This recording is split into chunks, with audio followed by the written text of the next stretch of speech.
Kalau pelaburan boleh bagi 10% setiap bulan, kenapa bank tak buat benda tu daripada dulu? Fikir sekejap lah tuan-puan. Bank ni antara institut paling kuat cari untung dalam dunia. Ada pakar ekonomi, ada data, ada teknologi dan ada modal yang berbilion. Kalau betul wujud sistem confirm untung 10% sebulan, bank dah lama sapu habis. Tapi realiti ya tuan-puan, yang selalu janji pulangan melampau ini selalunya bukan pelaburan, tapi itu adalah perangkap ketamakan. Ramai orang kena scam bukan sebab mereka miskin. Mereka kena sebab terlalu percaya pada duit yang cepat. Kena scam sekali itu mungkin silap, tapi kena scam sampai 4-5 kali, itu dah jadi cycle tamak yang tidak dikawal. Scammer ni faham psikologi manusia. Mula-mula dia bagi nampak semuanya mudah.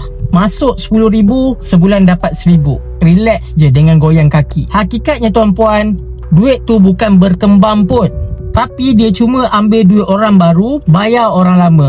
Bila dah ramai masuk, company tutup. Lepas tu hilang macam tu saja. Beberapa bulan lepas tu tuan-puan muncul balik dengan nama yang baru, logo baru, founder baru, story baru. Tapi perangai dia orang ni sama je. Dan sedih tuan-puan, ramai yang dah terkena masuk balik. Sebab manusia ni kadang-kadang bukan tak nampak red flag, tapi tamak buat kita sanggup pejam mata benda ni.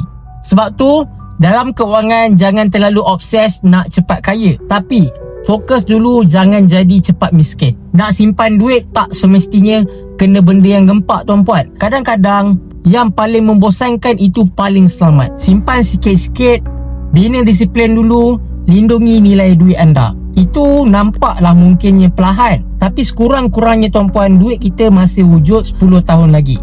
Daripada hari ni nampak untung besar, yang gempak esok bangun tidur company dah hilang. So fikir-fikirlah tuan-puan, selamat menyimpan emas.